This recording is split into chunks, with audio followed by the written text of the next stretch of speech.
Good evening friends, আমি লোপামুদ্রা বলছি। গল্প বলি শুনো চ্যানেল থেকে বলছি। আজকের গল্প হলো একটি মেয়ে, তারা ভাই বোন ছিল, তার একটা দাদা ছিল আর ওরা তিন বোন ছিল। কবিতা হলো নায়িকা। আজকের গল্পের যে চরিত্রের নায়িকা তার নাম হলো কবিতা। আর মেজ বোনের নাম ভারতী, ছোট বোনের নাম আরতি। আর ওদের একটাই দাদা ছিল। তা এবার ব্যাপারটা হলো, কবিতার মা ছিল, বৌদি ছিল, আর দাদার তিনটে ছেলে মেয়ে ছিল। একটা মেয়ে ছিল, একটা ছেলে ছিল, আর ছোট্ট একটা বাচ্চা ছিল। এইবার আসল গল্পে আসি। কবিতার বাবা কবিতাদের অল্প বয়সে ফেলে চলে গেছিল। তাতে কবিতাদের সংসার যখন অচল, তখন কবিতা এই সংসারের ভার কাঁধে নিয়েছিল। কারণ কবিতার বাবা চলে যাওয়ার পরে কবিতার ভাই বোন সমস্ত একটা কি বলবো, একটা গণ্ডি ছাড়া, একটা মাথার উপর ছাদ চলে গেলে যা হয় সেই অবস্থায় হয়ে দাঁড়িয়েছিল। কবিতার দাদা যখন বড় হয়ে উঠলো, তখন সে মদখোর মাতাল হয়ে গেল। মদের নেশা, তারপরে জুয়া রেসের নেশা, এইসব নেশা তাকে গ্রাস করে ফেললো। আর এক বোন, যার নাম ভারতী, মেজ বোনের কবিতা বিয়ে দিয়েছিল। কবিতাই বড়, কবিতার ওপর হলো কবিতার দাদা। তা মেজ বোনের বিয়ে দিয়েছিল, কিন্তু বিয়ের বছর ঘুরতে না ঘুরতে মেজ বোন চলে আসলো বিধবা হয়ে বাপের বাড়িতে। তা এইরকম অবস্থা, কবিতাকে পুরো সংসারের ভার নিতে হয়েছিল। তিনটে ভাইঝি, বৌদি, দাদা কিচ্ছু করতো না, বেকার। এর থেকে তার থেকে ধার নিয়ে সে জুয়া খেলতো, রেসের মাঠে সবসময় করতো, আর মদ খেত, প্রচণ্ড মদ খেত।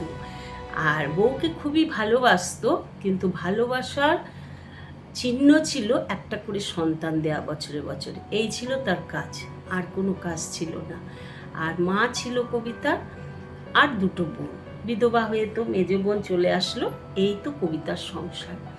কবিতা রোজ একটা ভালো অফিসে সে চাকরি করত। তা সে ছিল টাইপিস্ট, হ্যাঁ, আর স্টেনোগ্রাফার একজনের আন্ডারে ছিল। রোজই অফিস তাকে যেতে হতো। এবার অফিসে যেতে হলে যারা নাকি এই সমস্ত কাজ করে, স্টেনোগ্রাফার, সেক্রেটারি, হ্যাঁ, ম্যানেজারে, তখন তখনকার দিনে তাদের একটা আলাদা ছিল, তাদেরকে সাজগোজ করে যেতেই হবে। এখন যেমন তখনও তেমনি তাদের একটা আলাদা, তোমার ভেতরে যতটাই দুঃখ থাকুক, তোমাকে বাইরে খুব সুন্দর এসে যেত। কবিতা ছিল অপূর্ব সুন্দর, তিনটে বোনই খুব সুন্দর দেখতে ছিল। যাই হোক, ও প্রত্যেক দিন সকালবেলা, ওর ইচ্ছা না ওরকমভাবে সাজা, কিন্তু তবুও ও সবার মুখের দিকে তাকিয়ে ও অফিসে যেত সেজে। সর্বপ্রথম ও লিপস্টিক, আইলাইনার সমস্ত দিয়ে ও যেত। তা যাই হোক, এইভাবে প্রত্যেক দিন বাসে করে যেত। তা কবিতার পাশাপাশি আরেক বান্ধবী কবিতার ছিল, সেও ওই কবিতার সঙ্গে একই অফিসে চাকরি করত। কিন্তু সে ছিল প্রচণ্ড ধরনের ফাঁকিবাজ মেয়ে। একে তাকে পটিয়ে, ওর সৌন্দর্যের বহর দেখিয়ে একে তাকে পটিয়ে লিফট নিয়ে হ্যাঁ, ও অফিসে যেত। কোনো সময় বাসে চড়তো না, কিন্তু ও যে যেত সেটা কি করতো, ওর যৌবন দেখিয়ে ও এইভাবে একে তাকে করে পটিয়ে, হয় বাইক না হয় তার গাড়ি, এরকম করে চলে যেত। সে বুড়ো হোক আর ছোড়া হোক, যাই হোক, তার কথা হলো জীবনটা ভোগ করে নাও। তা কবিতাকেও এরকম বলতো যে চল তুই আমার সঙ্গে চল। কবিতা বলতো না, আমি এতটা নিচেও খেলো হতে পারবো না। কবিতা ছিল অন্যরকম মেয়ে। যাই হোক, এই হলো কবিতার ব্যাপার। এইরকম করে ও অফিস যেত, অফিস থেকে আসতো। এইভাবে ওর সংসারটা, দৈনন্দিনের সংসার ওর কাছে একটা সাংঘাতিক হয়ে দাঁড়ালো। টেনে আনতে আরেক দিক দিয়ে ছিঁড়ে যাচ্ছে, কারণ দাদা তো কিছু করে না, দাদা মদখোর মাতাল। এইভাবে আস্তে আস্তে আস্তে কবিতার জীবনটা দুর্বিষহ হয়ে উঠছিল, কারণ চারিদিক থেকে মানে ওকে সংসারটা গ্রাস করে ফেলছে। এদিকে এতে কি হয়েছে, কবিতার স্বভাবটা খুব রুক্ষ হয়ে দাঁড়ালো। কবিতার স্বভাব ভীষণ রুক্ষ হয়ে দাঁড়ালো। আস্তে আস্তে কবিতা যেন কেমন হয়ে যেতে লাগলো, হ্যাঁ, তার সংসারের চাপে। এবার যখন নাকি কবিতা ইয়েতে অফিসে যখন নাকি করছে, এই সময় কবিতার সঙ্গে এক যুবকের পরিচয় হয়। সেই যুবক কবিতার সঙ্গে মানে খুব সুন্দর একটা আলাপ হয়। আস্তে আস্তে সেটা প্রেমে পরিণত হয়। তখন সেই যুবকের সঙ্গে কবিতা মাঝে মাঝে, এটা কেউ জানতো না, একমাত্র রুমা, কবিতার যে বান্ধবী ছিল, যে নাকি লিফট চাইতো ইয়েতে করে বাইকের পেছনে চড়ে যেত, যাই হোক, সে একমাত্র জানতো যে কবিতার সঙ্গে একজনের পরিচয় আছে, প্রেম তার সঙ্গে। এটা কবিতা ওকেই বলেছিল, এছাড়া কেউ কখনো জানতে পারি না। এমনকি কবিতার বাড়িতেও কেউ জানতো না। সবাই জানতো কবিতার উপরের পরিচয়টা। ও যে একটা নরম মনের মেয়ে, ওর যে হৃদয়ে সবার প্রতি একটা টান রয়েছে সংসারের জন্য, যে ওর এতটা বলিদান দিচ্ছে। ওর বয়স হয়ে যাচ্ছে, 26 বছর বয়স হয়ে গেছে কবিতা, কিন্তু তবুও ও বিয়ের মুখ দেখছে না। সেই প্রেমিক ওকে সমানে বলে যাচ্ছে, তুমি, আমি আর কত অপেক্ষা করব তোমার জন্য, বলো, এবার তো তুমি বিয়ে করো। কিন্তু কবিতা কিছুতেই মানে সংসারের দিকে তাকিয়ে ও আর মানে বিয়ের পিড়িতে বসতে পারছে না। ঠিক এই সময় কবিতার বাবা একটা চিঠি আসলো বাড়িতে। কবিতার মা সেই কবিতা অফিস থেকে আসার পর বললো, জানিস তোর বাবার একটা চিঠি এসেছে। কবিতা বলছে, তাই নাকি, কোথায় দেখি? তখন দেখে সত্যি লেখা। বাবা লিখেছে যে, আমি অমুক দিন আমি আমার নিজের ভুল বুঝতে পেরেছি, আমি তোমাদের ছেড়ে চলে গেছিলাম, আমি অমুক দিন তোমাদের কাছে আসছি। কবিতা খুব আনন্দ হয়েছিল সেই দিন। এদিকে তার প্রেমিক যে, সে কিন্তু সমানে বলে যাচ্ছে। এমনকি তার মা, যে প্রেমিকের মা, তাকে মাকে ফটো দেখিয়েছিল, হ্যাঁ, তা প্রেমিক যে জয়ন্ত, সে ফটো দেখিয়েছিল নিজের মাকে, কারণ মাও বিরক্ত করছে যে তোর বয়স হয়ে যাচ্ছে, তোর 32 বছর বয়স হয়ে গেছে, তুই আর কবে বিয়ে করবি? মানে আজ থেকে আমি অনেক বছর আগের এই গল্পটা বলছি। তখন মানে 32 বছরের একটা যুবক, সাংঘাতিক অবস্থা, কারণ 25-26 বছরে তখনকার দিনে ছেলেরা বিয়ে করতো। যাই হোক, তা কবিতারও তখন অনেকটাই বয়স হয়ে গেছে। তা যাই হোক, তখন লাস্টে জয়ন্ত কি করলো, কবিতার একটা ছবি ওর মাকে দেখিয়েছিল। তো ওর মা ওই ছবি দেখে প্রচণ্ড পরিমাণে ভালো লেগে গেছিলো মেয়েটাকে। তা এই অবস্থায় জয়ন্ত একদিন কবিতাকে ওর মার কাছে নিয়ে গেছিল, যে মা দেখো, আমি একে ভালোবাসি, তুমি দেখো তোমার কেমন লাগে। ওর মার খুব ভালো লেগেছিল মেয়েটাকে। তো বলেছিল, মা তুমি আমার ঘরের লক্ষ্মী, হ্যাঁ, তুমি চলে আসো, আমার কাছে চলে আসো। হ্যাঁ, তখন কবিতা বলেছিল যে, দেখুন, আমি যে আসবো, আমার সংসারটাকে কে দেখবে? এটা ওর বাবার এই খবরের আগে কথা বলছি, তো আমার সংসারটাকে কে দেখবে? তখন কবিতা এই কথা শুনে জয়ন্তর মা বলেছিল, কেন মা, তুমি এখান থেকেই চাকরি করবে, আর তুমি এই চাকরির টাকা তুমি তোমার সংসারে দেবে। কিন্তু কবিতা তাতে রাজি হয়নি। বলছে, না মা, এটা কখনো হয় না। বিয়ের পরে কোনো শাশুড়ি কখনোই চাইবে না তার ছেলের বউ এর রোজগারের টাকাটা তার বাপের বাড়িতে দিয়ে দেয়, এটা কখনো হয় না মা। হ্যাঁ, তা এই কথা শুনে ওর মা একটু মনক্ষুণ্ণ হয়েছিল। যাই হোক, ওর বাবার, এবার গল্পটা বলছি, ওর বাবার খবর আসলো যে এরকম চিঠি আসলো যে আসছে। তা কবিতা তো ভীষণ খুশি সেদিন। ও সেদিন ঠিক করে নিল যে ও আর চাকরি করবে না, কারণ ওর চাকরিটা ওর ভালো লাগতো না। ওর স্বপ্ন ছিল ও ঘরকন্যা করবে, ওর বিয়ে হবে, ও রাজরানী হয়ে থাকবে, হ্যাঁ, জয়ন্তর সাথে ওর বিয়ে হয়ে ও রাজরানী হয়ে সুখী ঘরকন্যা করবে, এটাই ওর স্বপ্ন, এটাই ওর প্রত্যেকটা মেয়ের যেমন মনের বাসনা। কবিতারও কিন্তু একটা সুন্দর মন ছিল, সেটা ওর সংসারে আসলে ওপর থেকে কেউ বুঝতে পারতো না আর কি, কারণ ও যে কঠিন হয়ে থাকতো, না হলে সংসারটা ও ঠিক রাখতে পারবে না, ভাই বোনদের ঠিক রাখতে পারবে না।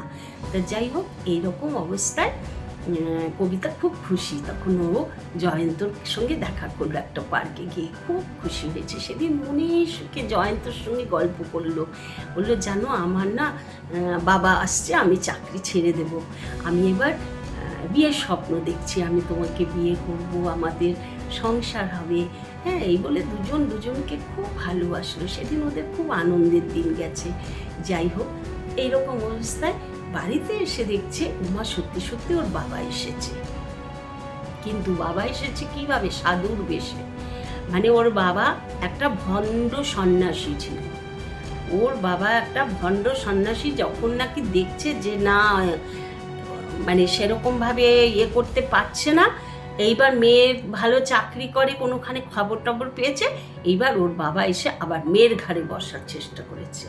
কবিতা ঠিক বুঝতে পেরেছে, বুঝতে পেরে ওর সঙ্গে সঙ্গে ওর মাকে বলেছে, মা একে বিদায় করো, তুমি যদি আমার মুখ দেখতে চাও, আমার মেয়ে থাকতে চাও, তাহলে তুমি একে বিদায় করো, কারণ আমি আর এই বেকার এক দাদা, বেকার দাদার ছেলেপুলে, দাদার স্ত্রী, তাদের নিয়ে আমি মরছি, একে নিয়ে আমি পারবো না, এতকাল যখন আমাদের পরিচয় সে করেনি, তখন আর একে দরকার নেই। মা খুব কাঁদলো, কবিতার কাছে ভিক্ষা চাইলো যে তোর বাবাকে থাকতে দে, এতদিন পর এসছে, যা হয় মানে তার স্বামীকে সে এতদিন পর দেখেছে, তা মায়ের মনের মধ্যে খুব কষ্ট হয়েছে, কিন্তু কবিতা মানতে চায়, বাবাকে দূর দূর করে তাড়িয়ে দিয়েছিল। এটা একটা পর্ব। আরেকটা পর্ব আমি বলছি, রুমা, ওর যে বান্ধবীটা ছিল রুমা, রুমা ছিল একটা মানে কি বলবো, রুমা ছিল একটা সাংঘাতিকভাবে একটা বলা যায় সাইকিয়া, যাকে বলে সাইকিয়ার পেশেন্টের মতন, মানে ও চাইতো ওর জীবনটা এইভাবেই বয়ে যাবে, মানে ও যাকে যখন ইচ্ছা বয়ফ্রেন্ড করে নিত, যখন ইচ্ছা তার সঙ্গে বিছানায় শুয়ে পড়তো, যে হোটেলে যেতে বলতো, মানে ও যাচ্ছে তাই, মানে যাচ্ছে তাই কাণ্ড করে বেড়াচ্ছে, যেহেতু স্বাধীন চেতা, প্রচণ্ড স্বাধীন চেতা।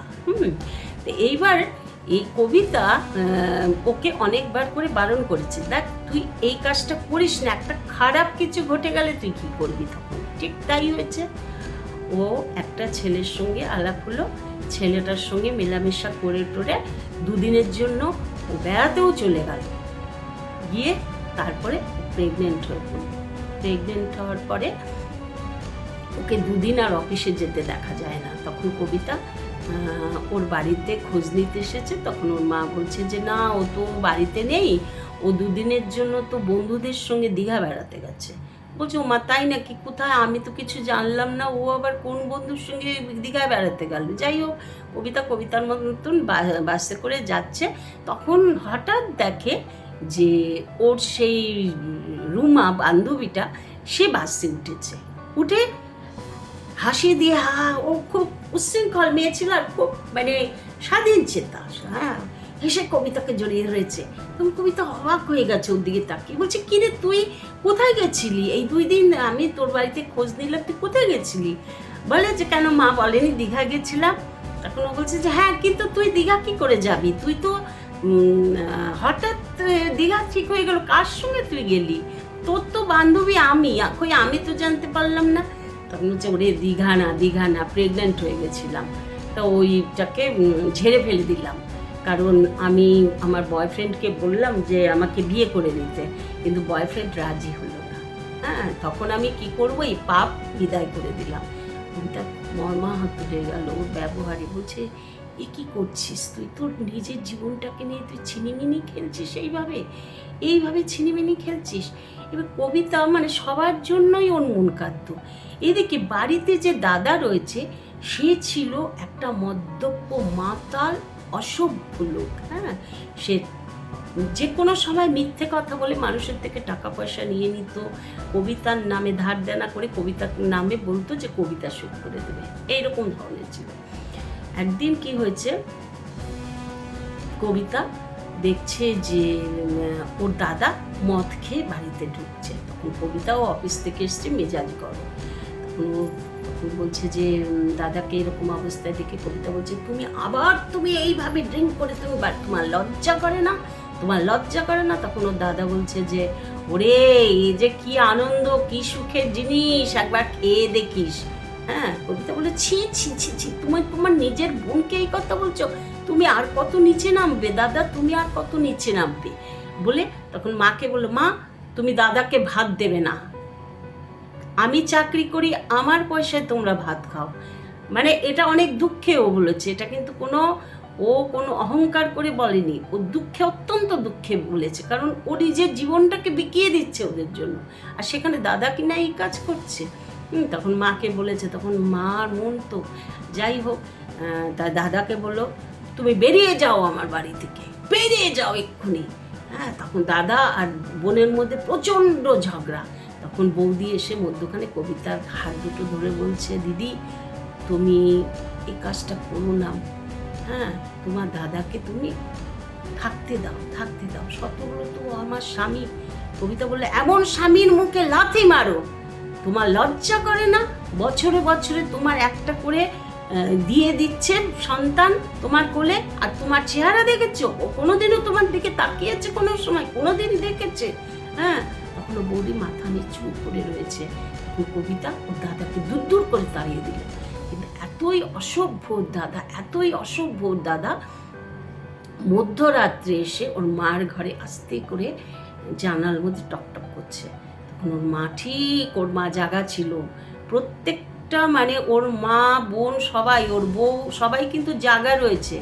হ্যাঁ, কিন্তু কবিতার ভয়ে কেউ কিছু বলতে পারছে না। হ্যাঁ, তারপরে ওর মা আস্তে আস্তে টিপি টিপি করে খুলে, দরজা খুলে ভাত বেড়েছে ছেলের জন্য। ভাত বেড়ে আস্তে করে কবিতাকে দিতে গেছে। যেই দিতে গেছে সঙ্গে সঙ্গে এই কবিতাকে না, ও দাদাকে, কবিতার দাদাকে যেই দিতে গেছে, কবিতা আস্তে আস্তে করে উঠেছে, কারণ ও টের পেয়ে গেছে রান্নাঘরে ওর মা ভাত বাড়ছে। আস্তে আস্তে করে গেছে, গিয়ে লাইট জ্বালিয়েছে, অন্ধকারের মধ্যে লাইট জ্বালিয়ে বলছে, আবার তুমি ভাত বাড়ছো তোমার ছেলের জন্য? ছি ছি ছি ছি মা, তুমি ভাত বাড়ছো এই ছেলের জন্য? বলে ও টান মেরে ভাতের থালা ফেলে দিয়েছে। বলে, খবরদার, আমি বলে রাখলাম, তুমি কিচ্ছু ওকে দিতে পারবে না। তখন ওর মা আর কি করবে বেচারি, কিচ্ছু করার নেই, চোখের জল ফেলে ছেলের দিকে তাকিয়ে দরজাটা ঠাস করে বন্ধ করে দিয়েছে ছেলের মুখের উপরে। ছেলে তাতেও লজ্জা ঘেন্না নেই, তাতেও লজ্জা ঘেন্না যে নেই। তখনও যদি ছেলেটা ঠিক হয়ে যায় তাহলে সবই ঠিক হয়ে যেত, কিন্তু লজ্জা ঘেন্না কিচ্ছু নেই ছেলের। হ্যাঁ, ও কি করেছে, ভোর রাতে ঠিক টিপি টিপি টিপি টিপি ওর বউ খুলে দিয়েছে দরজা। টিপি টিপি করে দরজা খুলেছে, ওর বউ চুপচাপ করে তার স্বামীকে ভাত দিয়েছে। সত হলো তার স্বামীকে ভাত দিয়েছে, ভাত খেয়েছে।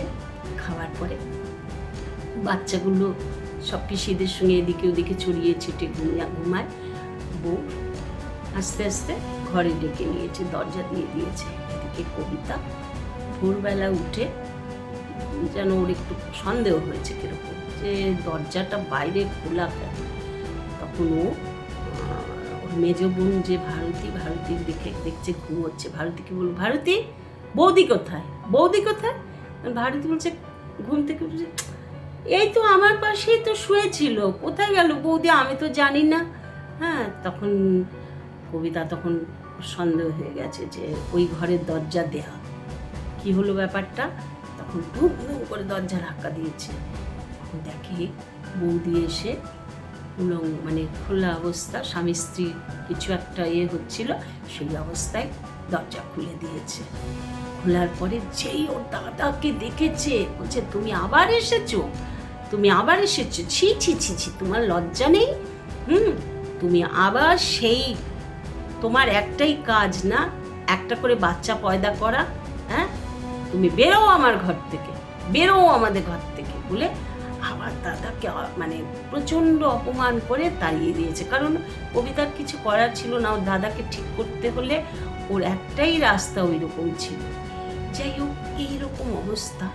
এবার বাবাও এই অবস্থায় হলো, দাদাও এরকম, কবিতা অসহায় নিরুপায় হয়ে গেল।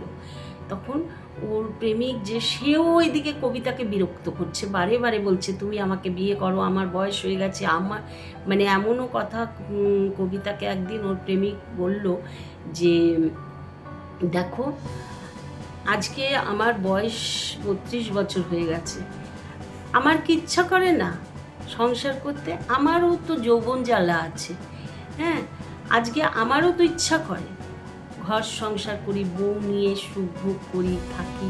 তুমি কি বুঝতে পারছো না? তোমার যৌবন কতদিন, তোমারও তো যৌবন ঝরে যাবে আস্তে আস্তে। তাহলে কি আমাদের আর কোনো কিছুরই মিল হবে না? আমরা কি আর কোনো কিছু করতে পারি? তখন কবিতা মনটা খুব খারাপ হয়ে গেল, খুব খারাপ হয়ে গেল। কারণ ওর আজকে ওর এই অসহায়তা ওর ভালোবাসার লোকও বুঝতে চাইল না। সে ওকে বিয়ে করতে চাইছে, কিন্তু ওর অবস্থাটা কেউ বুঝতে চাইছে না। ও কেন এরকম করছে? কেউ কি, কোনো মেয়ে কি কখনো চায় সুখের সংসার, মানে সুখ ভোগ করবে? সেটাই তো সব মেয়েরা চায়, তাই না? কিন্তু কবিতা যে সংসারটাকে ভালোবাসতো, সেই সংসারটাকে ও কারুর ওপর যে ছেড়ে দেবে, একবার বাবার উপরে ছেড়ে দেওয়ার চেষ্টা করছে, একবার দাদার উপরে ছেড়ে দেওয়ার চেষ্টা করছে, যে দাদা মানুষ হোক, দাদাকে বুকে টোকে মানুষ করি, দাদা কিছু করুক, তাহলে আমি বিয়ে করবো ওকে। কিন্তু সেটাও তো ওর কপালে হচ্ছে না। তখন ও কী করলো? ও তখন খুব দুঃখে ওর একে বলল, প্রেমিককে বলল, তুমি এক কাজ করো, আমার জন্য তুমি না, কারণ আমার সংসারকে আমার বুঝতেই হবে। তখন ও একটা গান গাইল, হ্যাঁ, খুব সুন্দর, নিজের মনে দুঃখের গান গাইল, যে বুঝবে না, কেউ বুঝবে না কি যে মনের ব্যথা, ওর যে মনের ব্যথা কেউ বুঝবে না। তখন এই গানটা গাইতে গাইতে ও অঝরে কাঁদতে লাগলো, অঝরে কাঁদতে লাগলো। ওর প্রেমিক ওকে মানে মানে ওর প্রেমিক ওকে কি কি বোঝাবে? মানে প্রেমিকের অবস্থাটা হচ্ছে দুটা না, এদিকে মা বিয়ের জন্য চাপ দিচ্ছে, এদিকে যে প্রেমিক তারও ইচ্ছা ঘর সংসার করার, হ্যাঁ, কতদিন কবিতার দিকে তাকিয়ে রয়েছে, কিন্তু ও তো কোনো কিছুতে কিছু কবিতা করতে পারছে না, তা স্বাভাবিক। এদিকে কি হয়েছে, মধ্যখানে আরেকটা কথা, মানে অনেকগুলো চরিত্র আরেকটা মধ্যখানে রয়েছে। এই যে ভারতী, ও তো বিধবা, ভারতী কি ছিল? ভারতী ওদের যে বাড়িতে ওপরে একটা ছেলে ছিল ভাড়াটে, ভাড়া থাকতো, ছেলেটা ব্যাচেলার। ছেলেটা খুব সুন্দর কবিতা বলতে পারতো, খুব সুন্দর গান গাইতে পারতো, আর হরবোলা, ও যে কোনো মানুষের গলা নকল করে, পশু পক্ষী বলো সব কিছু গলা নকল করতে পারতো, খুব ভালো। হ্যাঁ, তা এই ছেলেটাকে মানে ছেলেটাকে ওর ভারতীর মনে মনে খুব ভালো লাগতো। বিশেষ করে ছেলেটা যখন নাকি এই হরবোলা নানান রকম ডাকগুলো দিত, রবীন্দ্রসঙ্গীত গাইতো খুব সুন্দর করে করে, আর যখন নাকি কবিতা আবৃত্তি করতো ছেলেটা ছাদে নিজের মনে জোরে জোরে, তা ভারতী গিয়ে অবাক হয়ে ছেলেটার দিকে তাকিয়ে থাকতো। আর ছেলেটা ভেবে নিয়েছিল ভারতী ওকে খুব ভালোবেসে ফেলেছে, আর ছেলেটাও ভারতীকে খুব ভালোবেসে ফেলেছিল। হ্যাঁ, মানে একটা অদ্ভুতভাবে ছেলেটাও ভারতীকে প্রচণ্ড পরিমাণে ভালোবেসে ফেলেছিল। কারণ ছেলেটা ভারতীর দিকে তাকালেই ছেলেটা মনে করতো ভারতী ওকে, ভারতী কিন্তু অবাক হয়ে ওর গুণটা বিচার করতো, ভালোবাসার থেকেও গুণটা বেশি দেখতো। ভারতীর মনেও কিছুটা ছিল, কারণ ভারতী তো জীবনে কিছু পেলই না, না, ও তো 1 বছর পরে বিধবা হয়ে চলে আসলো। তা যাই হোক, এইরকম অবস্থা। তখন কবিতা এদিকে, মানে ছেলেটা এদিকে ভারতীকে করছে, চাইছে, আর ভারতী এদিকে ছেলেটাকে চাইছে। এই অবস্থায় কবিতা একদিন এই অবস্থায় কবিতার সাথে একদিন ওই কবিতার যে প্রেমিক সে একদিন আসলো কবিতার বাড়িতে একটা কাজে, মানে যে কোনো একটা কাজে আর কি দরকারে এসেছিল। দুজনে একসঙ্গে ঘরে। তখন ওই সেই সময় ওর 2 বোন, মা, বৌদি সবাই ওকে দেখেছিল, প্রেমিককে। হ্যাঁ, দেখে ওদের খুব ভালো লেগেছিল, কিন্তু ওরা ভাবতেও পারেনি যে এ প্রেমিক কবিতা। হ্যাঁ, যাই হোক, তা 2 বোন দেখে বলছে, ওরা বলাবলি করছে, কে রে দিদি, বড়দির তো কেউ হতে পারেই না, কারণ বড়দির যা মেজাজ, ওরে বাবা, ও প্রেম করবে, ও সাংঘাতিক, ও আবার প্রেম করতে পারে নাকি, এইটা ওরা বলাবলি করছে। কিন্তু আসলে তো সত্যি সত্যি কবিতার প্রেমিক ছিল। তখন এসেছে এইভাবে প্রেমিক কবিতাই নিজের পায়ে নিজে কুড়ুলটা মারলো। ও যে মানে প্রেমিক যখন জেনে ফেললো এই বাড়িটা, এতদিন তো জানতো না, এইবার কবিতার অবর্তমানে প্রেমিক আসতো ওদের বাড়িতে। আসতো বলতে, কবিতার একটা সানগ্লাস ওর প্রেমিকের কাছে ফেলে চলে এসেছিল, তা সেইটা ও দিতে এসেছিল। তখনও যখন নাকি দিতে এসছে, তখন দেখা হলো ওর মেজ বোনের সঙ্গে, কবিতার বাড়িতে ছিল না। মেজ বোনকে বললো যে এরকম আপনি কি কে হন? তখন মেজ বোন কী করেছে, ও মানে নিজের মুখটা কিছুতেই দেখাতে পারছে না, মানে ও যে বিধবা এইটা যাতে না বুঝতে পারে। কেন? তার কারণ হলো এই যে ও তো জানতো না যে দিদির সঙ্গে এর প্রেম আছে। ও মনে মনে ওকে দেখে ভালো লেগে গেছিল। কবিতার যে নাকি হবে প্রেমিক, তাকে দেখে, শেখরকে দেখে ওর খুব ভালো লেগে গেছিল। তখন ও যে বিধবা সেটা ও কিছুতেই, ওর সামনে কিছুতেই সেটা দেখাতে চাইছে না। তখন ও পর্দার আড়াল থেকে আস্তে করে সানগ্লাসটা এরকম করে নিচ্ছে। তখন ও বলছে, শেখর বলছে যে কি হলো, আপনি সামনে আসুন, এসে নিন। কিন্তু ও কিছুতেই সামনে আসছে না ভারতী। হ্যাঁ, যাই হোক, কিন্তু শেখর যখন নাকি ওর হাতটা দেখতে পেল, তখন ও বুঝতে পারলো এ খুবই রূপবতী কন্যা, কারণ এত সুন্দর নিটোল যার হাত, সে তো নিশ্চয়ই সুন্দরী হবে। তা ওর মনে খুব ধরে গেল মনে, কারণ কবিতা তো ওকে পাত্তাই দিচ্ছে না। আর কবিতা যেই না করে দিয়েছে যে না, আমি আমার সংসারের জন্য আমি করতে পারছি না, আমি ভেবেছিলাম আমার বাবা সংসার কাঁধে নেবে, দাদা নেবে, কিন্তু কেউ এগিয়ে আসেনি, সেই জন্য আমি আর এই সংসার ছেড়ে যেতে পারছি না, তুমি অন্য মেয়ে দেখো, কবিতা পরিষ্কার বলে দিয়েছিল। তখন ওই শেখর তখন ওর হাতটা দেখে ওর খুব ভালো লেগে গেছে। হাতটা দেখে বুঝতে পেরেছে খুব সুন্দরী মেয়েটা, ওর ভালো লেগে গেছে। এইবার কি হয়েছে, গোপনে গোপনে গোপনে গোপনে ওদের একটা প্রেম শুরু হয়ে গেল, প্রেম পর্ব। হ্যাঁ, গোপনে গোপনে প্রেম পর্ব শুরু হয়ে গেল। মাঝে মাঝেই শেখর আসতো কবিতাদের বাড়িতে, সেটা কবিতা জানতে পারতো না, আদার সবাই বাড়ির জানতো। এদিকে আরেকটা চরিত্র হলো রুমা। রুমা কি করেছে, রুমা যখন নাকি ওর বয়ফ্রেন্ড কেটে পড়লো, ও প্রেগনেন্ট অবস্থায়, ওকে রেখে দিয়ে কেটে পড়লো, ও অ্যাবরেশন করালো, তারপরে ও কি করেছে, ওইখানে যে সেক্রেটারি ছিল, যেই সেক্রেটারির আন্ডারে কবিতা ছিল, সেই সেক্রেটারি অত্যন্ত অসভ্য একটা লোক ছিল, ছেলে ছিল।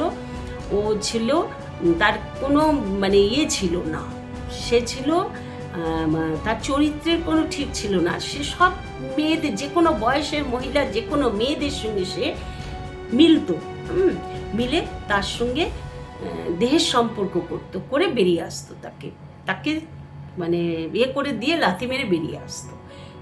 এই ছিল তার চরিত্র। এবার ও কি করেছে, ওই যে সেক্রেটারি, আসলে ও রুমা সবসময় মানে প্রসাধন, সুখ বিলাস, এইগুলো ভোগ করা, এইগুলো ও পছন্দ করত। হ্যাঁ, এইবার যখন নাকি ওই সেক্রেটারি সে যখন নাকি কবিতাকেও অনেকবার সে সেক্রেটারি মানে ফেলার চেষ্টা করেছে, কিন্তু কবিতা ওর মধ্যে পা দেয়নি, কবিতা ঠিক বেরিয়ে এসছে। কারণ কবিতা তো, ও তো একজনকে ভালোবাসতো, ও তো সংসার করতে চেয়েছিল, আর এই লোকটা যে একটা অসভ্য লোক সেটা ও বুঝে ফেলেছিল। কিন্তু ও বুঝতে পারেনি রুমা কি করেছে, ওর প্রেমে পড়ে গেল। দেখি রুমা বাড়িতে ওর মা যে ছিল, ওর মা অত্যন্ত ভালো মানুষ ছিল, খুবই ভালো মানুষ, অল্প বয়সের বিধবা, ওই মেয়েকে নিয়ে বিধবা হয়েছিল। তারপর থেকে ওর মা বই পড়তে ভীষণ ভালোবাসতো গল্পের বই পড়তে, হ্যাঁ, উপন্যাস। শরৎচন্দ্রবাবুর গল্পের বই মানে ওর মার ঠোঁটস্থ ছিল, এত বই, হ্যাঁ, দোকান থেকে সমস্ত কিনে পড়তো। তাই এইবার একদিন রুমা ওর ইয়েকে নিয়ে এসেছিল, ওই ইয়েকে মানে যার সঙ্গে সেক্রেটারি যে, তাকে নিয়ে ওর বাড়িতে এসেছিল। তখন ওর মার সঙ্গে আলাপ করিয়ে দিয়েছিল সেক্রেটারির যে, সে দেখলো যে বাহ, মাও তো অল্প বয়সী, মেয়েও অল্প বয়সী, তাহলে দুজনকেই একসঙ্গে আমার এদিক ওদিক করা যায়। তা ও কি করেছে, যখন নাকি রুমা বাড়িতে থাকতো না, তখন নানান রকম, যেহেতু ও জেনে গেল যে ওর মা গল্পের বই পড়তে ভালোবাসে, সেই সুযোগটাও নিয়ে নেব। নানান রকম শরৎচন্দ্র চট্টোপাধ্যায় নানান রকম বই এটা ওটা নিয়ে বইয়ে এনে ওর মার কাছে আসতো। তা ওর মা সরল বিশ্বাসে, ওর মা জানে যে আমার মেয়ের সঙ্গে এর বিয়ে হবে, কারণ আমার মেয়ে এর সঙ্গেই প্রেম করে। তা সেই বিশ্বাসে ওকে ওই ছেলেটার সঙ্গে মেশা শুরু করলো। মেশা বলতে ওর মা সেই বিশ্বাসে, কিন্তু ওর মনে যে পাপ রয়েছে, সেক্রেটারি যে, তার মনে তো পাপ, সেই ছেলেটার মন ভর্তি পাপ। সে দেখতে খুব সুপুরুষ, কিন্তু মনে ছিল তার পাপ। সে মা আর মেয়ে দুজনকে আলাদা আলাদা করে মানে তার চরিত্র ইয়ে করার চেষ্টা করেছে। যাই হোক, তখন মায়ের সঙ্গে যখন নাকি রুমা থাকতো না, তখন মায়ের সঙ্গে মিলিত হতো, আর হোটেলে এতে রুমাকে নিয়ে যেত, গিয়ে সেখানে রুমার সঙ্গেও মিলন করত। এইভাবে চলছে জীবন। একদিন রুমা কি এতে বাড়িতে হঠাৎ এসে দেখছে দরজা জানালা সব বন্ধ, আর খুব হাসাহাসি হচ্ছে, হা করে হাসছে একটা পুরুষ কণ্ঠ, আর ওর মা খুব হাসছে তার সঙ্গে। তখন রুমা কান পেতে আস্তে করে জানলাটা একটু মানে বাইরে থেকে খুলেছে, ভেজানো ছিল জানলা, আস্তে করে খুলে দেখে কি উলঙ্গ মা আর ওর প্রেমিক সেক্রেটারি, দুজনে উলঙ্গ অবস্থায় খাটের মধ্যে তারা রয়েছে, তারা মিলিত অবস্থায় রয়েছে, আর দুজনকে নিয়ে হাসাহাসি মানে হচ্ছে। দেখে ওর প্রচণ্ড কষ্ট হলো দেখে। আর এটা হলো একটা ঘটনা। মধ্যখানে আরেকটা ঘটনা আমি বলছি, রঞ্জিত মল্লিকের সঙ্গে মানে এটা একটা ঘটনা। আরেকটা ঘটনা হলো যে ভারতীর সঙ্গে যখন কবিতা জানতে পারলো যে ভারতী একে মানে শেখরকে ভালোবাসে, তখন ওর জেনে একদিকে প্রচণ্ড দুঃখ হলো মনে, আরেকদিকে প্রচণ্ড আনন্দ হলো মনে, যে যাই হোক ভারতী তো বিধবা, শেখর যদি ওর স্বামী হয় তাহলে তো ও মানে সত্যি ওর বোনের জন্য খুব হলো যে আজকে বোনটা আমার সুখী হবে, কারণ শেখরের মতন চরিত্রবান ছেলের সঙ্গে যদি বিয়ে হয় তাহলে তো মানে ও আমার বোন সর্বসুখী হবে। এইটা একটা দিক। আরেকটা দিকে হলো ওর মনে খুব দুঃখ হলো, প্রচণ্ড দুঃখ হলো, কারণ শেখর যে ওর প্রাণের থেকেও অধিক ছিল, ও শেখরকেই অবলম্বন করে ও বেঁচে ছিল, সেইটা কি করে ও বুকের থেকে বের করে সেই ভালোবাসাটাকে নিংড়ে দিয়ে দেয় বোনের হাতে, সেটা নিয়ে ওর প্রচণ্ড দুঃখ। কিন্তু ও কি করলো, ভারতীকে যখন ও জানতে পারলো যে ভারতীর সঙ্গে ওর প্রেম চলছে, হ্যাঁ, তখন ভারতীকে কি করলো, ওর যে বেনারসি ও কিনে রেখে দিয়েছিল, ও যত্ন করে এক এক করে ওর বিয়ের সমস্ত কিনে রেখে দিয়েছিল, যে একদিন ওর বিয়ে হবে শেখরের সঙ্গে, সেই দিন এগুলো পড়বে, সেগুলো আবার ভারতী দেখে ফেলেছিল, ওর দিদির ওদের আলমারিতে রয়েছে। জিজ্ঞেস করেছিল, দিদি এগুলো কি? বলে কিছু না। তখন ভারতী বুঝতে পেরেছে, যখন দিদি হেসে বলেছে কিছু না, বুঝতে পেরে গেছিলো যে দিদির বিয়ে রে। তখন কি করেছে, তখন ও এসে, কবিতা এসে নিজের আলমারি থেকে বেনারসি সমস্ত বের করলো, করে ভারতীকে বললো তুই এগুলো পর। ভারতী বলে কি, না না দিদি আমি কেন পরবো, বলে না ও দিদির গায়ে বুকের উপর ঝাঁপিয়ে পড়ে কাঁদছে, কারণ ও তখন বুঝতে পারলো যে দিদি কেন এটা বলছে, কারণ দিদি বিয়ে করবে না। কারণ ভারতী আস্তে আস্তে বুঝতে পারলো যে ভালোবাসাটা কিন্তু ও একদিক থেকে যেরকম সুখ পাবে, আরেক দিক থেকে দিদির ভালোবাসাটাকে কেড়ে নিচ্ছে। কারণ ও আস্তে আস্তে আস্তে আস্তে বুঝতে পেরে গেছিল যে ও দিদিরই প্রেমিকে, সেটা ও আস্তে আস্তে আস্তে আস্তে, একটা নারী হাজার রকম চরিত্র থাকে, তা ও আস্তে আস্তে টের পেয়ে গেছিল যে এ হলো আমার দিদিরই প্রেমিক। কিন্তু ভারতী নিজের সুখের দিকেই তাকিয়েছিল, ও কিন্তু ওকে ফেরায়নি। হ্যাঁ, যে শেখরকে যে বলে ফিরিয়ে দেবে যে না আমি আপনাকে বিয়ে করবো না, তা করেনি ও। তখন ও খুব কাঁদছে দিদির কাছে, দিদি আমার ভুল হয়ে গেছে। দিদি আমার বলছে না না কোনো ভুল হয়নি, তুই একদম ভালো কাজ করেছিস, এটাই ঠিক। আমি কোনো রকম দুঃখ করছি না, আমি খুব খুশি, কারণ তোর জীবনটা অন্তত একটা ভালো মানুষের হাতে পড়ুক। শেখর খুব চরিত্রবান ছেলে, খুব ভালো ছেলে, আমি শেখরের সঙ্গে তোর বিয়ে দেবো বলে ভারতীকে ওই বেনারসিটা পড়তে বলল। তখন ভারতী বললো এটা থাক, তাহলে আমি বিয়ের দিন পড়বো। তখন কবিতা বললো ঠিক আছে, তাহলে তুই বিয়ের দিনই পড়িস। তাই এইভাবে হলো ব্যাপারটা। তখন বিশাল করে কবিতা ভারতীর ওর যা বিয়ে যা কিছু সমস্ত কিছু ঢেলে ভারতীকে দিয়ে সাজিয়ে গুজিয়ে বিশাল সোনার গয়না টয়না সমস্ত এ করে বড় করে ভারতের বিয়ে দিয়ে দিল শেখরের সঙ্গে। আর এদিকে ওদের ওপরে যে ছেলেটা ছিল সে কিন্তু ভারতীকে প্রচণ্ড ভালোবাসতো। এবার সে যখন জানতে পারলো যে ভারতীর বিয়ে হচ্ছে যে শেখরের সঙ্গে, তখন ওর দুঃখে ওর মনটা মানে এত দুঃখ পেয়েছে, কিন্তু ও সমস্ত দুঃখ বুকের মধ্যে চেপে রেখে ও ভারতের বিয়েতে অনেক আনন্দ করলো, কবজি ডুবিয়ে খেলো, আর খুব গান করলো, অনেক গান শোনালো, আর নানান রকম আওয়াজ মানে হরবোলার নানান রকম করে করে সবাইকে হাসিয়েছে, মাতোয়ারা করেছে। যাই হোক, এই হলো ভারতীর ব্যাপারটা। তা কবিতা অনেক দুঃখে অনেক কষ্টে বুক চেপে বা ভারতীকে ওর প্রেমিকের হাতে দিয়ে দিল এইভাবে। আর এদিকে কি হয়েছে, রুমা যেই দেখলো যে ওর মা এইরকম কাণ্ড করছে, যেই মা সতী সাবিত্রী মা ছিল সেই মাকে পর্যন্ত কাদায় নামিয়ে দিয়েছে এই ওর যে সেক্রেটারি, যে নাকি প্রেমিক, সে তখন ওর খুব কষ্ট হলো মনের মধ্যে। তখন বললো না আমি আর এই জীবন রাখবো না, আমার নিজের জন্য আমি এই পাপ ঘরে এনেছিলাম, এই জন্য আজকে আমার মাকে কাদায় নামিয়েছে বলে, এত সরল মা সেই মাকে এই কাদায় নামিয়েছে বলে ও নিজের মনে খুব কাঁদলো।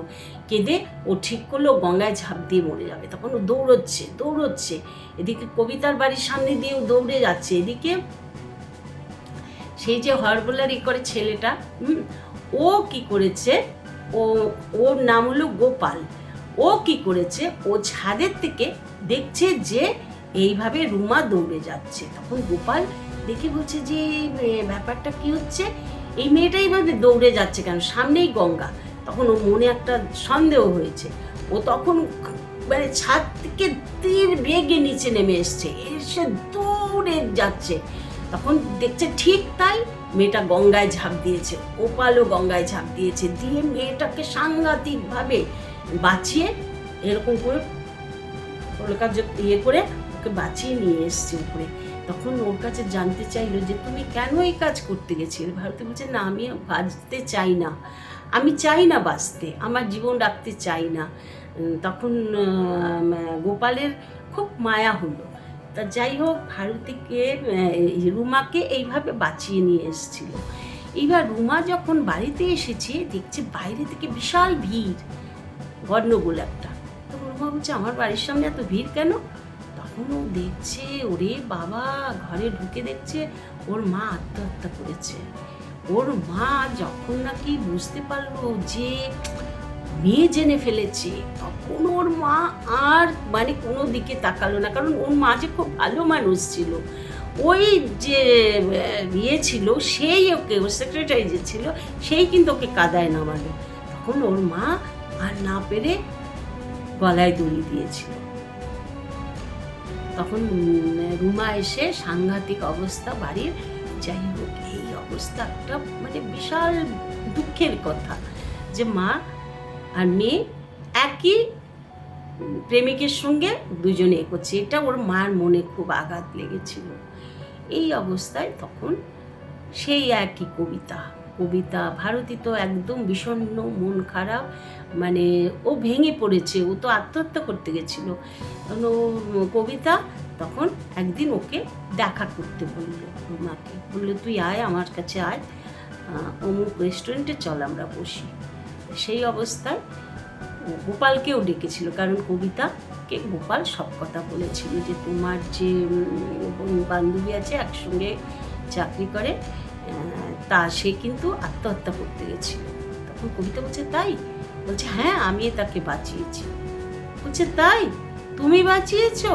তখন কবিতা সব কথা গোপালকে খুলে বলে দিল যে দেখো গোপাল, ও আজকে অনেক কষ্ট পেয়ে ও আত্মহত্যা করতে গেছিল, বুঝেছো?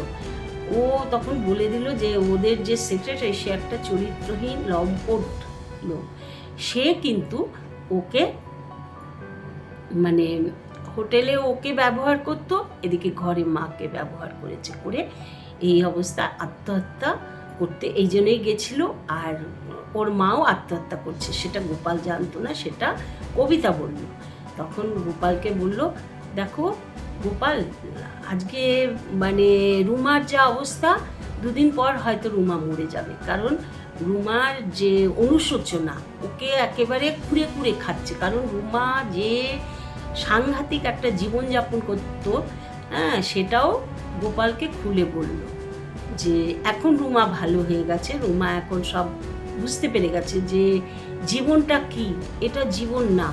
হ্যাঁ, যে আজকে একে এর সঙ্গে লিফট নেবে আর কালকে ওর সঙ্গে ঘুরে বেড়াবে, এটা জীবন না। হ্যাঁ, জীবনটা কি সেটা ও বুঝে গেছে। তখন গোপালকে বললো যে গোপাল, তোমার কাছে আমি হাত জোর করে বলছি, তুমি ভালো রুমাকে তুমি নাও। হ্যাঁ, এদিকে গোপাল বলছে যে গোপাল তো মনে মনে ভারতীকেই ভালোবাসতো না, কবিতার যে মেজ বোন যার বিয়ে হয়ে গেল তাকেই তো ভালোবাসতো। তখন বলছে যে দিদি একটা কথা বলবো? তখন বলছে হ্যাঁ বলো। বলছে আমি তো একজনকে ভালোবাসতাম, তাকে ছেড়ে আমি কি করে বিয়ে করব? তখন বলছে তুমি ভালোবাসতে, এখন তো ভালোবাসো না তাকে, বলো। যখন বললে তুমি ভালোবাসতে, তার মানে তুমি কাউকে ভালোবেসেছিলে, কিন্তু এখন তো ভালোবাসো না, এখন তুমি ভালো বিয়ে করতেই পারো। তখন একটা রেস্টুরেন্টে ওদের একটা একসঙ্গে বসা হলো, বসে ওরা মানে ভারতী ইয়ে করলো, ভারতী বারে বলছে রুমা আর গোপালের সঙ্গে ওদের একটা সম্পর্ক তৈরি করে দিল কবিতা। হ্যাঁ, আর হঠাৎ দেখে কবিতা যে বাবুর্চি যে নাকি নিয়ে আসছে খাবার, সে কে না ওর দাদা। আসলে ওর দাদা এত কবিতার কাছে এরকমভাবে হতে হতে হতে হতে জর্জরিত হতে হতে ওর দাদার আস্তে আস্তে সেন্স আসলো যে না সত্যি তো, যখন নাকি ভারতের বিয়ে হয়ে গেল তখন ওর দাদার সেন্স আসলো মনে যে না আমাকে একটা কিছু করতে হবে, আমার বউ বাচ্চার জন্য আমাকে কিছু করতে হবে, কারণ আমার বোন আজকে বিয়ে করতে পারছে না আমার জন্য, আমার সংসারের জন্য, আমার ছেলে মেয়ের জন্য, আমার বউয়ের জন্য, আমার জন্য, তাহলে আমার বোন কি পেল জীবনে? তখন ও দাদার মনে অনুশোচনায় দগ্ধ হতে লাগলো। তো ও একটা ওই রেস্টুরেন্টেই যেখানে গেছে সেখানে বাবুর্চির কাজ করছে। আর কবিতা হঠাৎ চোখ গেছে, চিত্র আমার দাদা না। তখন ওদেরকে বসিয়ে রেখে কবিতা দৌড়ে গেছে, দাদা দাদা দাদা করে চাপটে ধরতে গেছে।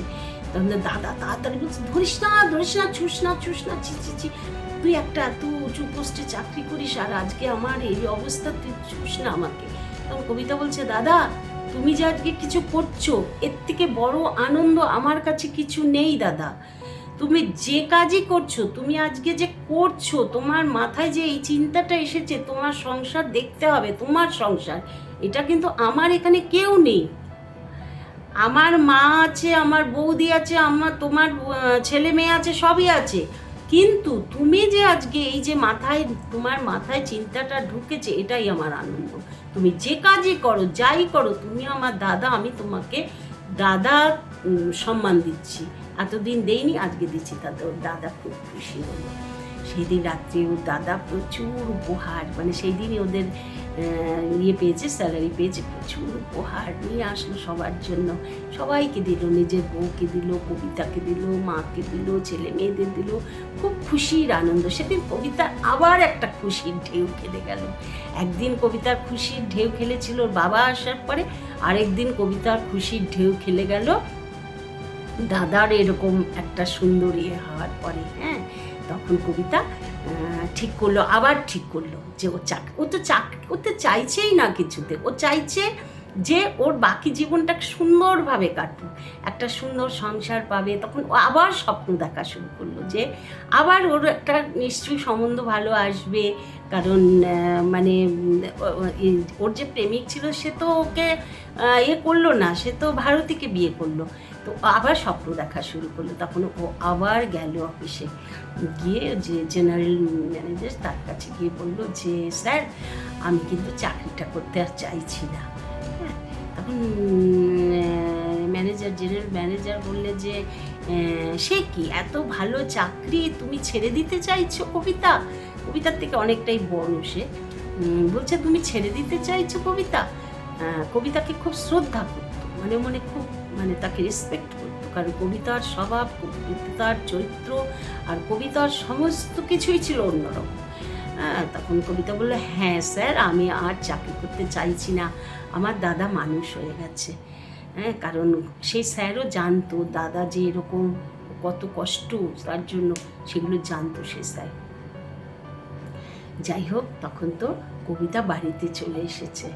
তখন সেই স্যার এমনও বলেছিল যে ঠিক আছে, তোমার দাদাকে আমার এখানেই চাকরি দিচ্ছি, তুমি করো, তোমার দাদাও করবে। বলছে না স্যার, তা কখনো হবে না। আমার দাদা নিজের উদ্যোগে যে কাজটা করছে, এটা আমার কাছে বিশাল ব্যাপার, এর থেকে বড় কিছু নেই দুনিয়ায়। আমার দাদা নিজের চেষ্টায় এই চাকরিটা, সে চাকরি ছোট কাজ হোক, তবু আমার দাদা নিজের ইচ্ছায় এটা করছে, আমি এটার অসম্মান করতে পারি না। হ্যাঁ, এইরকমই ছিল কবিতার মনখানা। তা যাই হোক, ও তো খুব আনন্দে বাড়িতে এসছে। আসার পরে এর মধ্যে কি হয়েছে, ওই যে জেনারেল ম্যানেজার সে যখন দেখলো যে কবিতা এত সুন্দর, ও চাকরিও ছেড়ে দিয়েছে, কিন্তু জেনারেল ম্যানেজার তখন মনে মনে কবিতাকে ভালোবাসত, গোপনে অনেক গভীরে তার একটা ভালোবাসা কিন্তু ছিল। যাই হোক, তা জেনারেল ম্যানেজার তো জানতো না যে ওর সঙ্গে একজনের ভালোবাসা, সেটা কেউ জানতো না। তখন বললো যে একদিন গাড়ি হাঁকিয়ে, তার তো বিশাল গাড়ি হাঁকিয়ে আসলো এই কবিতার বাড়িতে। এসে একেবারে সবিস্তারে কবিতার মা, দাদা সবাইকে বলল যে আমি কবিতাকে বিয়ে করতে চাই। হ্যাঁ, তাই এই শুনে সবাই খুব খুশি। তখন কবিতা বাড়িতে ছিল। তখন কবিতা দরজা খুলে বলছে যে স্যার, আপনিও তাহলে এই কথাটাই বললেন? হেসে বলল। কবিতা মনে মনে খুশি হয়েছে, কারণ ওর তো চিন্তা ভাবনাই ছিল যে ও বিয়ে করে সুখী হবে, ঘরকন্যা করবে, আর দাদা সংসারটাকে আগলাবে, ওর এটাই মনে ছিল। তা যাই হোক, খুশি হলো, কথাটাই ওর খুব ভালো লাগলো। তখন স্যার যখন নাকি মিষ্টি টিষ্টি চা টা খেয়ে টেয়ে যখন চলে গেছে, তখন মাকে জড়িয়ে ধরেছে আনন্দে, যে মা তুমি লিপস্টিক আর কাজল ফেলে দাও গো, ফেলে দাও, আর আমার লাগবে না, কারণ ওগুলো তো অফিসের জন্য, আমি তো অফিসটাই ছেড়ে দিলাম, এখন আমি ঘরোয়া হয়ে যাব, ঘরে আমি রাজরানী হয়ে আমি সংসার করবো। মা, তুমি লিপস্টিক কাজল ছুঁড়ে ফেলে দাও, আর আমার লাগবে না। তো মাও খুব খুশি, ওকে জড়িয়ে ধরলো। হ্যাঁ, তা এইরকম অবস্থা। এইবার তো জেনারেল ম্যানেজার, বিশাল বড় তার ব্যাপার। হ্যাঁ, তখন ওই ইয়ে করলো, মানে সমস্ত দায়িত্ব নিল, কবিতার বাড়ির দায়িত্ব নিয়ে নিল, যে বিয়ের সমস্ত আয়োজন আমি করব, কারণ এটা তো একটা মানে বিশাল একজনের সঙ্গে বিয়ে হচ্ছে, তার আত্মীয় স্বজন, তার বন্ধু বান্ধব, অফিস স্টাফ, মানে বিশাল আরও অনেক হাই স্ট্যান্ডার্ড লোকের সঙ্গে বিয়ে হচ্ছে। সে জানেন জেনারেল ম্যানেজার বিশাল বড় হল ভাড়া করে 3 তলা সমান বিশাল 5 স্টার হোটেলে এক করে কবিতার বিয়ের একটা বিশাল আয়োজন করে ফেললো। হ্যাঁ, সানাই বাজছে, আলোর রোশনাই, চারিদিকে আলোর রোশনাই, বিশাল ব্যাপার। হ্যাঁ, তাই এইবার কি হয়েছে, সব ভারতীর বর শেখর এসেছে, হ্যাঁ, বৌদি সবাই বেনারসি ফুল চারিদিকে সবাই সেজেছে, খুব আনন্দ। কবিতা, আর সেই দিনই কবিতারও বিয়ে হচ্ছে আর রুমারও বিয়ে হচ্ছে একসাথে। কবিতা বলল যে যদি বিয়েই করতে হয় তাহলে রুমা তোকে নিয়েই বিয়ে করব, তুই আর গোপাল আর আমি আর স্যার 4 জন একসাথে আমরা বিয়ে হবে আমাদের। তা সেই জন্য রুমারও বিয়ে, রুমার তো কেউ নেই, রুমার তো মা মরে গেল, রুমারও বিয়ে হচ্ছে, একই সঙ্গে ওদের বিয়ে হচ্ছে। তখন এর মধ্যে কি হয়েছে, কবিতার দাদা তো খুব খুশি, হ্যাঁ, চারিদিকে সমস্ত করছে, আয়োজন হচ্ছে, খুব খুশি। তখন লোকে আত্মীয় স্বজনে ভরা বিয়ে বাড়ি। তখন এর মধ্যে ওর বৌদি, দাদার বউ, সে একটা টিকলি সোনার দোকান থেকে আনার কথা ছিল ওর বৌদির জন্য। তখন স্বামীকে বলছে আলাদা করে ডেকে যে কি গো, তুমি আমার টিকলিটা এনে দিলে না, আমি আজকে পড়ার কথা ছিল না। ওর দাদার মনে পড়ে গেল, ও তাই তো তোমার তো আজকে পড়ার কথা ছিল টিকলিটা, আমার একদম ভুলে গেছে, আমি এক্ষুনি যাচ্ছি, এক্ষুনি আসছি, আমি যাচ্ছি। হ্যাঁ বলে ও রওনা হয়েছে। এদিকে কি হয়েছে, ওই যে শয়তান ছিল, যে মানে রুমার সঙ্গে যার ছিল, যে সেক্রেটারি, সে কিন্তু এই কথাটা অফিস থেকে জানতে পেরেছে যে ওর প্রাক্তন প্রেমিকা রুমার সঙ্গে রুমা বিয়ে হচ্ছে আর কবিতারও বিয়ে হচ্ছে। ও জ্বলে পড়ে খাক হয়ে যাচ্ছে, কারণ ও কবিতাকেও ভালোবাসে না, কবিতার দেহটাকে চেয়েছিল, আর রুমার দেহ তো ভোগ করা হয়ে গেছে। এবার ও একটা হিংস্র পশুর মতন হয়ে গেল, ও গাড়ি হাঁকিয়ে আসছে বিয়ে বন্ধ করার জন্য। আর এদিকে কবিতার দাদা রাস্তা পার হচ্ছে টিকলি আনার জন্য। এবার ও খুব জোর গাড়ি চালিয়ে আসছে, আর রাস্তার মোড়ে কবিতার দাদা ছিটকে পড়ে গেছে, কারণ অ্যাক্সিডেন্ট হয়ে গেল। হ্যাঁ, বিশাল ওখানে হইচই, লোকজন ভরে গেল, কি হলো, দেখে যে এইরকম সবাই চিনতে পেরেছে ওকে দেখে, কবিতার দাদাকে দেখে, আরে এ তো ওই বাড়ির ছেলে, ওই বাড়িতে বিয়ে হচ্ছে, সেই বাড়ির ছেলে। দেখে যে মানে সেখানে স্পট ডেড, কিচ্ছু করার নেই। তখন কয়েকজন পাড়ার লোক এসে আস্তে আস্তে ওদের আলো সজ্জা, চারিদিকে অতিথি, চারিদিকে সমাগম, হ্যাঁ, সেখানে কাউকে খুঁজে পাচ্ছে না এই কথাটা বলার জন্য। তখন আস্তে আস্তে যখন নাকি ওর দাদাকে নিয়ে আসছে, তখন তার আগে দাদা তো ডেড, দাদাকে নিয়ে আসছে, তখন ও গিয়ে আস্তে আস্তে গিয়ে কবিতার কাছে গেল, বলে কবিতাকে একটু চাই, আমাদের কবিতার সঙ্গে আমরা কথা বলতে চাই। তখন কবিতাকে গিয়ে কয়েকজন গিয়ে বললো যে দেখ, এরকম কয়েকজন ভদ্রলোক এসছে, তোর সঙ্গে কথা বলতে চাইছে। তখন কবিতা বললো হ্যাঁ ঠিক আছে, আমি কথা বলছি। কবিতা তখন বিয়ের সাজেই ওখানে গেল, সামনে এগিয়ে গেল, বলে কে বলুন, দেখছে ওদের পাড়ারে কয়েকজন। বলছে হ্যাঁ বলুন, কি হয়েছে। ও ভাবছে যে ওকে বোধহয় সম্বন্ধরা জানাতে এসছে, মানে সবাই, কারণ তারাও নিমন্ত্রিত। তখন বলছে যে কবিতা একটা দুঃখের খবর আছে। বলছে হ্যাঁ, দুঃখের খবর, সঙ্গে সঙ্গে ওনার টোনা করে দিল। বলুন কি হয়েছে, কারণ ওর বুকটা কেঁপে উঠলো, দুঃখের খবর, কারণ ওর তো সবই দুঃখে ভরা। তখন বলে কি হয়েছে, তখন বলছে যে তোমার দাদার অ্যাক্সিডেন্ট হয়েছে, স্পট ডেড। সঙ্গে সঙ্গে কবিতা বসে পড়ল সোফায়, আস্তে আস্তে করে গলার মালা, মুকুট সব খুলে ফেলে দিল। কেউ জানে না। তখন আস্তে আস্তে কবিতা দেখছে যে লোকজন মানে অতিথিরা সবাই কেউ জানে না। তখন ও আস্তে আস্তে গেল, গিয়ে জেনারেল ম্যানেজার যে সে তো বর্ষাজ্জায় এসছে বিয়ে করার জন্য, সে খুব খুশি কবিতাকে নিয়ে যাবে আজকে করে, খুব খুশি।